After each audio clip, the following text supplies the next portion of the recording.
பாக்கியராஜுக்கு எவ்வளோ பெரிய கடவுள் வரல. ஏன்னா இன்னைக்கு சினிமா இரு பக்கம் மக்கள் இன்று மலர் தூவி அஞ்சலி செலுத்துக்கிறாங்க. ரோட்ல யாரையும்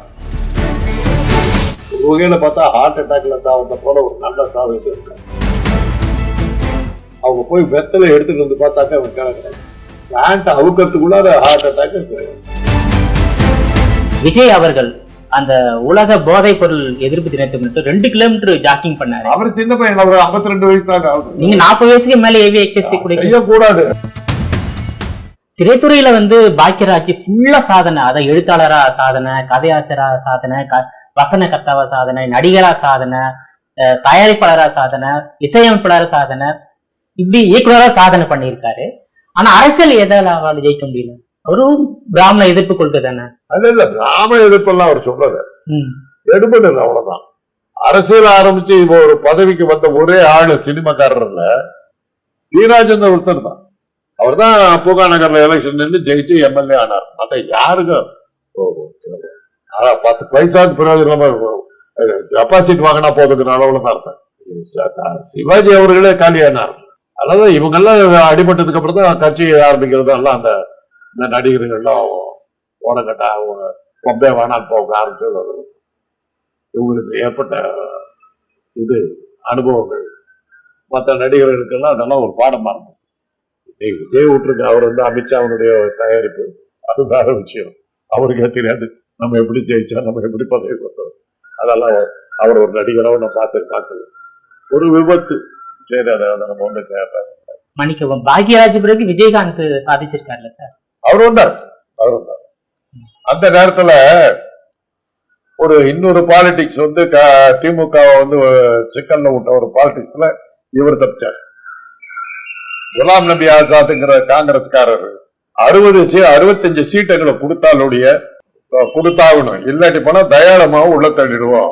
2011 அந்த 2G வழக்கம் இதுல அதுல தயாளமாவும் உள்ள தள்ளிடுவோம்னு சொல்லி அறிவாலயத்துல மேல ரெய்டு, கீழே குலாம் நபி ஆசாத் கலைஞர் அப்படியே உட்காந்துக்கிட்டு இருந்தாரு. எத்தனை சீட் இருந்தாரு? 65 எடுத்துக்கோட்ட 65 சீட்டு கொடுத்துட்டாரு. எலெக்ஷன் நடக்குது. திமுக காரங்க எவனை எட்டி கூட பார்க்கல. 63 இடங்கள்ல தோத்தாங்க, 5 இடங்கள்ல ஜெயிச்சாங்க. கலைஞர் சொன்னாரு, 63 நாயன்மார்களா தோத்து போய் 5 பஞ்சபாண்டவர்களா ஜெயிச்சாங்க. அன்னைக்கு போல காங்கிரஸ் தான். அதுக்கப்புறம் அவங்க அந்த சமயத்துல எதிர்கட்சியா கூட வராம திமுக தோத்துச்சு.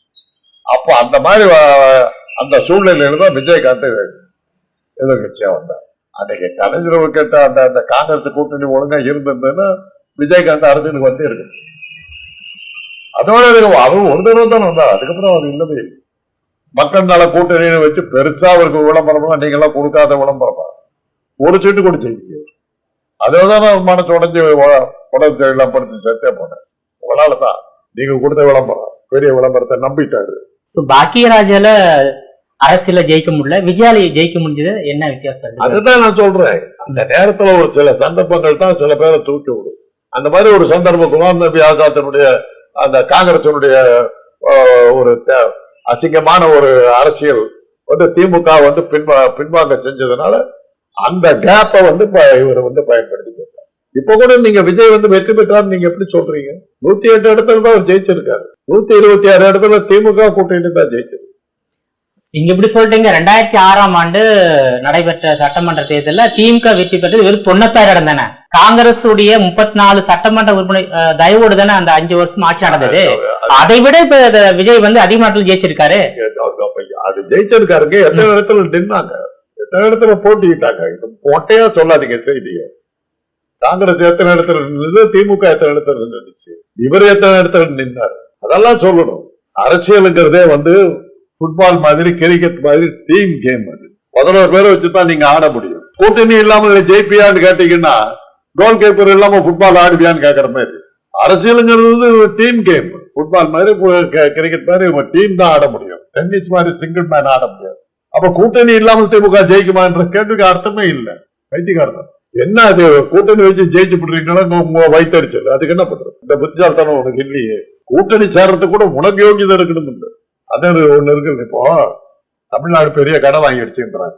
நீங்களும் நானும் போய் ஒரு சேட்டுக்கிட்ட போய் கடன் கட்டா கொடுத்துருவானா? என்ன வச்சுக்கிற, என்ன சொத்து வச்சிருக்க? அப்ப சேட்டுக்கிட்ட விடுங்க, ஒரு பேங்க்ல போய் கேளுங்க. சட்ட பேண்ட் எல்லாம் கட்டிக்கிட்டு தான் மறுவேலை பார்த்துருவாங்க. அதே விஜய் மல்லையா கேட்டாக்கா உடனே கொடுத்துட்டு அந்த கடனை ரத்து பண்ணுவாங்க. உங்களை மாதிரி என்ன மாதிரி நடுத்தர மக்கள் போனோம்னா அவங்க கேட்கிற கேள்விக்கு பதில் நம்மளால சொல்ல முடியாது. அவ்வளவு கேள்வி கேட்க.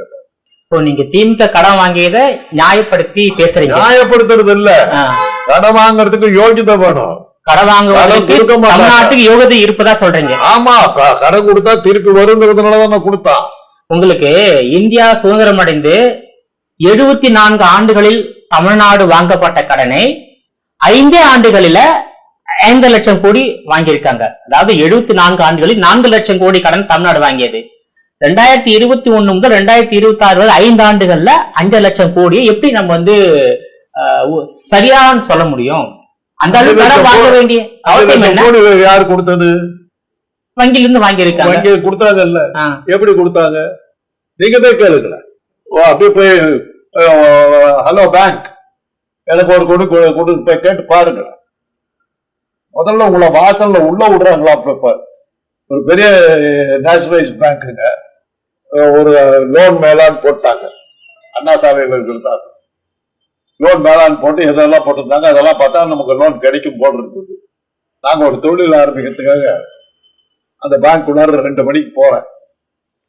ரிசப்ஷன்ல பொண்ணு உட்காந்து இந்த மாதிரி வந்திருக்கேன் அப்படின்னு. என்னத்துக்கு? அந்த லோனுக்காக ஒரு 4-5 கேள்வி கேட்டுச்சு. பதில சொன்னேன். லோன் கிடைக்காதுங்க, எப்படி போகுது? உள்ள கூட போகல, ரிசப்ஷன்ல ரிஜெக்ட் ஆகி வெளிக்கிட்டேன்.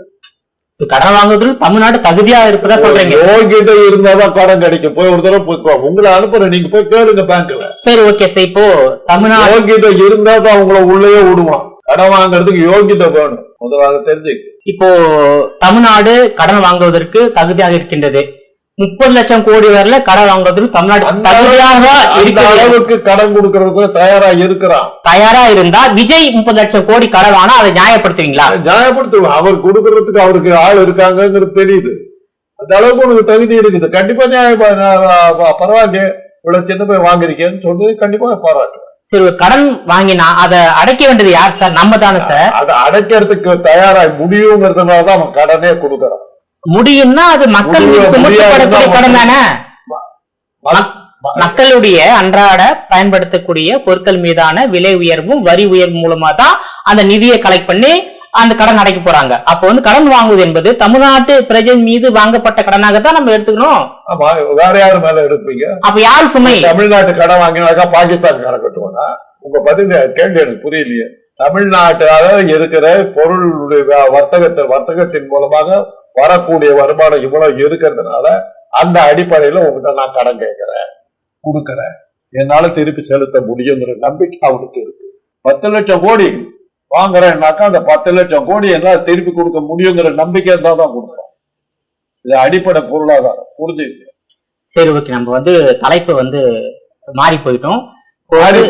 அரசியல் தான்.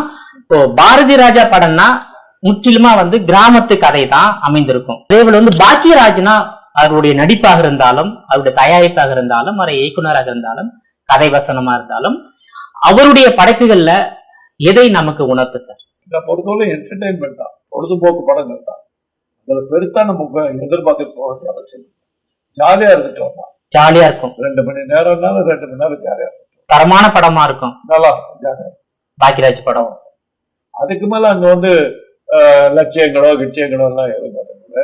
2வது பாரதி ராஜா படங்கள்ல கிராமிய படங்கள்னு சொல்றாங்க. 16 வயது நிலை கிழக்கே போகிறேன்.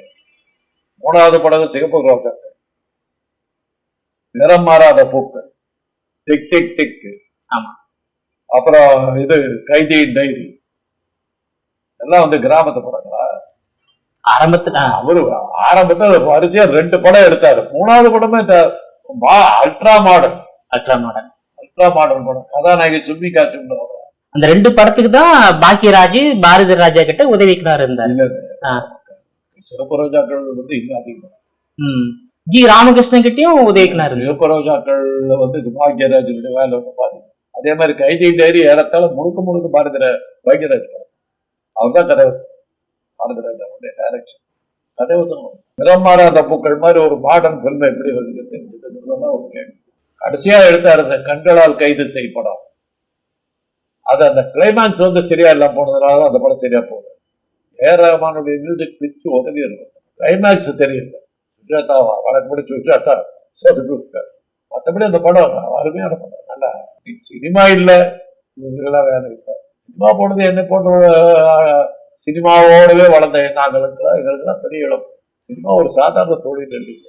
அதுல வந்து ஆர்ட் டைரக்டருக்கு வேலை இருக்கு, டான்ஸ் டைரக்டருக்கு வேலை இருக்கு, ஸ்டெட் மாஸ்டருக்கு வேலை இருக்கு, பாட்டு பாடுறவனுக்கு வேலை இருக்கு, இசையமைப்பாளருக்கு வேலை இருக்கு, கேமராமேனுக்கு வேலை இருக்குது, லைட் பாய்க்கு வேலை இருக்குது, விட்டு போடுறவனுக்கு வேலை இருக்குது, படத்தை வெளியிடுற தியேட்டருக்கு வேலை இருக்குது. இவ்வளவு இணைஞ்ச ஒரு ஆடை இது டைலர்களுக்கு வேலை இருக்கு, மேக்கப் போடுறவனுக்கு வேலை இருக்கு. இவ்வளவு பேருக்கு வேலை கொடுத்த ஒரு தொழில் சீரியல் வந்து ஒரு 10 நிமிஷத்துக்கு ஒழிச்சு கட்டி. நீங்க பாக்யராஜுக்கு எவ்வளவு பெரிய கிரௌட் வந்துருக்கு வரல. ஏன்னா இன்னைக்கு சினிமா இல்லை, சினிமா மோகன் குறைந்து போச்சு. மோகம் சினிமா இல்ல, அவரையே மறந்துட்டோம். அவர் படம் எப்போ வந்தது, கடைசியா என்ன படம் வந்து யாருக்கும் தெரியாது. அதனாலதான் காட்டும் போது அந்த பொண்ணு வரநாள் சொல்லுது, இரு பக்கம் மக்கள் இன்று மலர் தூவி அஞ்சலி செலுத்துக்கிறாங்க, ரோட்ல யாரையும் வந்து வந்து பார்க்க வேணாம், என்ன காட்டுறாங்கன்னு பார்க்க வேணாம். திரைப்படத்தின் மீதும் திரை பிரமுகர்கள் மீதும் மக்களுக்கு உள்ள மோகம் குறைந்து விட்டது, மறந்துட்டாங்க. இன்னைக்கு இருக்கிற இளைஞர்களுக்கு சினிமா தெரியாது, இன்னைக்கு இருக்கிற இளைஞர்களுக்கு சினிமா தெரியாது. நடுத்தர பெண்கள் என் மனைவி எல்லாம் சினிமாவுக்கு போலான்னா நான் நிறைய தடவை சொல்லிடுறேன், இல்ல இன்னைக்கு அந்த சீரியல்ல முக்கியமான சீன் வருது, இன்னைக்கு படம்லாம் வேணாம். சீரியலுக்கு தான் ப்ரையாரிட்டி, சினிமாவுக்கு இல்லை. தினசரி பத்திரிகையில ஒரு காட்சி பக்கத்துல சில நடிகைகள் படுத்தப்படுறாங்க, அவெல்லாம் யாருன்னே தெரியும். எதுக்காக உடம்பு தெரிஞ்சுக்கிட்டு போஸ்டர்லாம் கொடுங்க. சினிமா போறதுக்கு பிறகு இந்த போட்டோ வச்சு யாரு என்ன பண்ண போறாங்க. சில படங்கள் வந்து இருக்கிறதுக்கு எனக்கு எப்படி தெரியும், ஒரு வார பத்திரிகை வாங்குறேன், அதுல வந்து விமர்சனம் வரும். ஸோ இப்படி ஒரு படம் வந்திருக்குன்னு எனக்கு அப்படிதான் தெரியும். அது எங்க ஓடுதுன்னு தெரியாது. பாருங்க, ஒரு பெரிய ஸ்டார் நடிச்ச படம் ஒரு 5-6 படத்தை ஒரு பெரிய தயாரிப்பாளர் எடுத்தாங்க.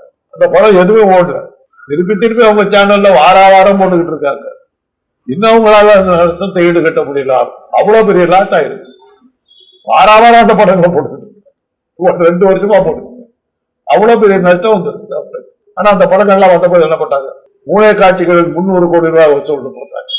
அந்த படத்தை தான் இன்னும் திருப்பி போட்டுருக்காங்க. இன்னும் அந்த படங்கள் வசூல் பண்ணல, அந்த நஷ்டத்தை ஈடு கட்ட முடியல. அதுதான் இன்னைக்கு நிலைமை. அதனாலதான் இன்னைக்கு வந்து பாக்யராஜனுடைய இழப்பு எதிர்பார்த்த அளவுக்கு ஒரு மன வருத்தத்தையோ ஒரு சோகத்தையோ இதையோ காட்டல. அவருடைய ஊர்வலத்தை கூட்டிகிட்டு வரும்போது மக்கள் யாரும் 2 பக்கம் யாரும் நின்று பார்த்த மாதிரி எல்லாம் இருக்காது. டிவியில பார்க்கும்போது அந்த அளவுக்கு பிரபலம் ஆகலையா? அதாவது மக்களுக்கு அந்த அளவுக்கு அக்கறை இல்லை. இன்னைக்கு சினிமாக்காரர்களை பார்க்கிற அக்கறை குறைஞ்சி போச்சு. ஓகே சார், இந்த பாக்யராஜ் வந்து கார்டியோ அரெஸ்ட்ல தான் இறந்தாரு சார். ஒரு மருத்துவரா இந்த மரணத்தை எப்படி பாக்குறீங்க? ஒரு வகையில பார்த்தா ஹார்ட் அட்டாக்ல சாவத போல ஒரு நல்ல சாவு இது இருக்கு. சாவு வருதுங்கிறது தெரியறதுக்கு முன்னாடி செத்து அந்த எதுலையும் ஐயோ வரப்போது இப்ப செத்து போடும் அப்ப செத்து போடும் தூங்க கூட முடியாம ஆகும்.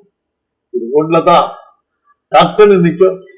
பட்டுன்னு என்னுடைய மனைவியருடைய சகோதரன் அவங்க உறவுக்காரர் 3 பேர்த்தோட ஒரு ஹோட்டல்ல போய் சாப்பிட்டு வந்தான். குடும்பத்தோடு போயிட்டு ஒரு 4 பேர் போய் சாப்பிட்டு வர்றாங்க. வந்து ரூமுக்கு போறான், அவன் ட்ரெஸ்ஸை இது கட்டிட்டு இருக்கா. இவன் மனைவி வந்து அவங்க ரூம் போறாங்க, வெத்தலை கொண்டான்னு சொல்லுது. அப்போ அவங்க போய் வெத்தலை எடுத்துட்டு வந்து பார்த்தாக்க அவன் கிடக்குறாங்க. பேண்ட் அவுக்கிறதுக்குள்ளார ஹார்ட் அட்டாக். அதான் நான் சொன்னேன், அவனுக்கு தெரியாது சாவு போறோம், சடன் டெத். அதான் சொன்னேன், கொடுத்து வச்சவன் ஆள் எப்படி இருப்பான்னா இப்படி போக்கா நாங்க என்ன சொல்லுவோம், படுத்து ஹாஸ்பிட்டல் அவஸ்தப்பட்டு சாவ போற, ஏன் இப்படி பண்ற, கொஞ்சம் உடம்ப கவனி. நான் என்னெல்லாம் நினைச்சுக்கிட்டு இருந்தேன்னா அவனுக்கு ட்ரிப்பெல்லாம் போட்டு வெண்டிலேட்டர் போட்டு மாஸ்க் வச்சு அவனை எங்களால முடிஞ்ச சித்திரவதையெல்லாம் பண்ணி தான் கொண்டு போகணும். சுகமா கொடுத்து வச்சு. பாக்யராஜ் மரணம் வந்து ஹார்ட் அட்டாக்ல போறதுங்கிறது ஒரு அதிர்ஷ்டமான ஒரு விஷயம், கேட்கறது கஷ்டமா இருக்கலாம். ஆமா, ஆனா அந்த மரணம் வந்து உங்களுக்கு வந்து சாவத்தை வந்து எளிமையாக்குறது ஒரு இது.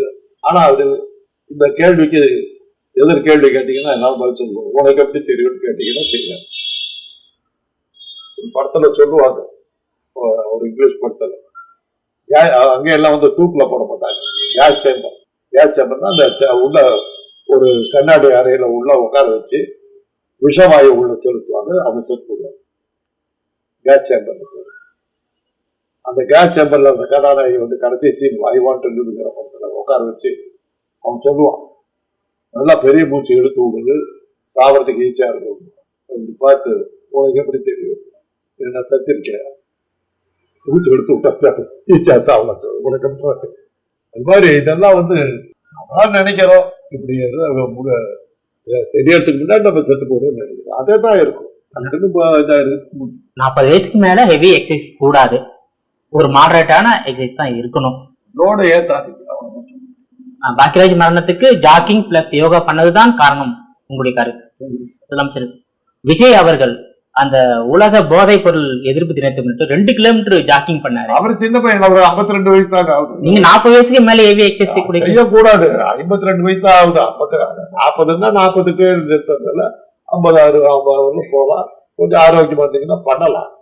ஜாக்கிரதையா இருக்கு, அவ்வளவுதான் நம்ம சொல்லணும். அதுக்கு நம்ம சொல்ல முடியாது. இப்போ ஹார்ட் அட்டாக் வந்த ஒருவரை காப்பாற்ற முடியாதுங்களா சார்? வாய்ப்பு இருக்குங்களா? அது பார்த்துக்கிட்டே இருக்கணும்னு வச்சுக்கோங்க. அந்த வலி வந்த ஒரு மணி நேரத்துக்குள்ளார நீங்க மருத்துவமனைக்கு போயிட்டீங்கன்னா காப்பாற்றுறதுக்கான வாய்ப்புகள் மிக அதிகம். அந்த வலி அதுக்கு பேரே வந்து கோல்டன் அவர். கோல்டன் அவர், தங்கமான நேரம், தங்கமான நேரம். அதை காப்பாற்ற முடியும். இளமையா, ரொம்ப இளமையான வயசுல ஹார்ட் அட்டாக் வந்ததுன்னா காப்பாற்றுவது ரொம்ப ரொம்ப கஷ்டம். என்ன மாதிரி கிழவனுக்கு ஹார்ட் அட்டாக் வந்தாலும் காப்பாற்றுவது சுலபம். ஏன்னா மசில்ஸ் எல்லாம் தளர்ந்து போய் கிடக்கும். மருந்து குத்தி கித்தி சரி பண்ணிடலாம். இளமையா இருக்கிறது 40 வயசுக்குள்ள இருக்கிறவங்க மசில்ஸ் எல்லாம் உறுதியா இருக்கும். மருந்து உள்ளே போவாது, உடஞ்சிரும். இது சதை உடஞ்சிரும். அதனால 40க்கு முன்னாடி ஹார்ட் அட்டாக் வந்ததுன்னா காப்பாற்றுவது கஷ்டம். இப்போ பாக்கியராஜுக்கு அந்த வலி வந்த போது யாராவது அருகில் இருந்திருந்து பார்த்திருந்து மருத்துவமனை கொண்டு போயிருந்தா காப்பாத்திக்கலாம். ஒரு வேலை அதுக்கான நேரம் இருந்திருந்ததுதான் காப்பாத்திக்கலாம். ஏன்னா இவர் அப்பதான் ஜாகிங் போயிட்டு வந்திருக்காரு. உடனே அவர் மருத்துவமனைக்கு கொண்டு போயிருக்காங்களே. போயிருக்காங்க, போற வழியிலே இறந்துட்டு இருக்காங்க. உள்ள போகும்போது டெட் பாடியா தான் இங்கே ஒருத்தர் இருந்தாரு. அவருக்கு நான் சொன்னேன், அவர் வந்து அவருக்கு சந்தேகம் இருந்தது. செக் பண்ணிட்டு பிளட் செக் பண்ணி பார்த்தாக்கா பிளேட்லெட்லாம் ரொம்ப குறைச்சலா இருக்குது. சார் பிளேட்லெட்லாம் குறைச்சலா இருக்கு, மொத்தம் உரையாது, ஆபத்து ஜாஸ்தி, கொஞ்சம் இது பண்ணுங்க. நீங்க ஜிம்முக்கு எல்லாம் போறீங்க, ஃபுட்பால் ஆடுறீங்க, இந்த வயசுல அதெல்லாம் வேண்டாம். தயவு செய்து கொஞ்சம் வீட்டுல ஓய்வா இருக்கிற மாதிரி அதெல்லாம் பண்ணுங்க. நீங்க காலையில காலேஜுக்கு போறதுக்காக நான் எங்க வண்டிக்கு போயிட்டு இவர் சைக்கிள்ல ஏறிட்டு ஜிம்முக்கு போறோம். எவ்வளவு சொல்லி கேட்க மாட்டேங்கிறீங்க சார், சொன்னா கேளுங்க சார். ஆனா இல்லாம டாக்டர் அப்படின்ட்டு போயிட்டேன். வீட்டுக்கு வந்து இது பண்ணிட்டு இருக்கும்போது 5-6 மணி இருக்கும். அவங்க மிஸ்ஸஸ் போன் பண்றாங்க, டாக்டர் உடனே வாங்க. போனாக்கா கொஞ்சம் பாத்ரூம் போய் பாருங்க, செத்து கிடக்குறேன். அப்புறம் போய் செக் பண்ணி பார்த்தா அவங்க ஒய்ஃப் வேலைக்கு போறாங்க. அவங்க வேலைக்கு போயிட்டாங்க, பையன் ஸ்கூலுக்கு போயிட்டா, யார் போய் வீட்டுல இருக்காங்க. இவர் காலையிலே குளிக்கிறதுக்கு வந்து முடிஞ்சு செத்து போயிட்டு இது வந்து காலையிலேயே எல்லாம் முடிஞ்சிட்டு இருக்கும்போது இருக்கணும்னு நீங்க நினைச்சீங்கன்னா இதெல்லாம் என்ன பொறுத்தவரை பாத்தீங்கன்னா தேவைக்கு மீறி நான் என்னத்துக்கு நீண்ட ஆயுடு சுத்தி சொந்தக்கார பசங்க எல்லாம் வந்து நீண்டு என்ன தாத்தா ஒன்னும் ஐடியாவே இல்லையா, இந்த போயிடுறேன் யாரு பார்த்தாலும் இன்னுமா இருக்காங்க. இதுக்கு மேல என்ன சொல்றேன், அந்த மாதிரி ஆகி போச்சு. வடிவேல் படத்துல தான் காட்டுவாங்க, 3 நாளா சொல்லி இருக்கிற போயிருந்துக்குள்ள வேலை இருக்கிறா சீக்கிரம் முடியுதா பாங்க. அது மாதிரி ஆயிடக்கூடாது. அதாவது ஹார்ட் அட்டாக்ங்கிறத பொறுத்தவரை கொஞ்சம் அந்த இதெல்லாம் இறங்கிய மனசு, இறக்கம், அந்த இது மனிதாபிமானம் இதெல்லாம் தண்டிட்டு மருத்துவ ரீதியா பேசுறீங்கன்னா heart attack is the best way to die. உங்க அனுபவத்துல எத்தனை பேருடைய ஹார்ட் அட்டாக்க வந்து குணப்படுத்திருக்கீங்க? இந்த மாதிரி சேர்ந்த பையன்ல பார்த்திருக்கு, காப்பாற்ற முடியுங்கிறதெல்லாம் இருந்திருக்கு. சிலதெல்லாம் என்னுடைய மாமனார் கல்யாணம் ஆகும், அவருக்கு ஹார்ட் அட்டாக் வந்து ராயப்பேட்டை ஹாஸ்பிட்டல். அப்ப வந்து கார்டியாலஜி இந்த ஐசிசி யூனிட் எல்லாம் கிடையாது. அந்த நான் நெட்வொர்க் யூனிட் எல்லாம் எதுவுமே கிடையாத காலம். இவர் கொண்டு வந்து போட்டாங்க. எனக்கு போன் பண்ணாங்க, நான் போனாக்கா ஆல்மோஸ்ட் எல்லாம் முடிஞ்சிருச்சு. டெத்து அவர் சேதுராமன் என்னுடைய சீனியர் வந்து அது டெத் ரெடி இது சர்டிஃபிகேட் பண்ணுங்கப்பா அப்படின்றாரு. அப்ப என்னுடைய இன்னொரு கிளாஸ் போயிட்டு அவ அங்க ஒர்க் பண்றான். சார் கார்டியக் மசாஜ் கொடுத்து பார்த்தா என்ன சார், அப்பதான் அது வருது அந்த சிஸ்டம். சேதுராமன் வந்துட்டு சரி நீ ஒரு அத்லீட் ஸ்போர்ட்ஸ் மேன் செஞ்சு பாடுறாங்க. ஏறி மேல உட்காந்துக்கிட்டு அமுத்த ஆரம்பிச்சான். ஒரு 10 தடவை அமைக்க இருப்பான். டக்குன்னு ஒரு ஜெர்க் வந்து ஐயநாதன்ற ஒரு சீஃப், சேதுராமன் இன்னொரு சீஃப். கொஞ்சம் ட்ரை பண்ணுங்கடா. நான் 2 வார்ட் பாய் நான் எல்லாம் சேர்ந்து மாறி மாறி அமுக்கணும். 1 மணி நேரம் அமைக்க எந்திரிச்சு உட்காந்து 6 வருஷம். அந்த ஹார்ட் அட்டாக் வரக்கூடிய நேரத்துல நம்ம அருகில் இருந்து கொடுக்க வேண்டிய சிகிச்சை கொடுத்த காப்பாத்தலாம். தப்பிச்சோம். அதாவது அது வந்து அது பேப்பர்ல எல்லாம் வந்து 1 மணி நேரம் டைம் பேப்பர்ல வந்தது. கார்டியாக் மசாஜ் கொடுத்து காப்பாத்திட்டாரு. கார்டியோ மசாஜ் கொடுத்து காப்பாத்து. அதே மாதிரி ஹெப்பாட்டிக் கோமாடு, லிவர் ஃபெயிலியர் ஆச்சு. தீபக் தாமஸ்னு ஒரு டாக்டர் இருந்தார். ரத்தத்தை பூரா எடுத்துட்டு புது ரத்தம் கொடுத்தோம்னா தப்பிக்கிறதுக்கு வாய்ப்பு இருக்கு. எக்ஸ்சேஞ்ச் டிரான்ஸ்ஃபியூஷன் பேர். அது அப்பதான் வந்துருக்கு. அதை ட்ரை பண்ணி பார்க்கலான்ற ஸ்டாண்டிங். சின்ன பையன், ஊட்டியை சேர்ந்த பையன், 17-19 வயசு, எல்லாம் முடிச்சாச்சு. சொந்தக்காரங்க சொல்ற அளவுக்கு போயாச்சு. ட்ரை பண்ணி பார்க்கலாம். ஹாஸ்டல்ல இருக்கிற அத்தனை பேரும் உங்க ரத்தம் கொடுக்குறது. ஒரு பக்கம் பிளட் எடுத்து இது பண்றாங்க, அது வெளியில வந்து கொட்டுது. இன்னொரு பக்கம் பிளட் ஏறுது. பூரா மாத்திரம் எந்திரிச்சு உட்காந்து அப்புறம் அவன் அமெரிக்காவெல்லாம் போய் அத எக்ஸ்சேஞ்ச் டிரான்ஸ்ஃபியூஷன் ப்ரூவ் சக்சஸ்ஃபுல் அப்படின்னு சொல்லி பெரிய செய்தியா அதெல்லாம் வந்து. அதாவது இதுல வந்து மருத்துவர்கள் ஒரு வெற்றின்றதை விட அவன் ஆயுசம் கட்டி அவனுக்கு சாகர நேரம் வந்து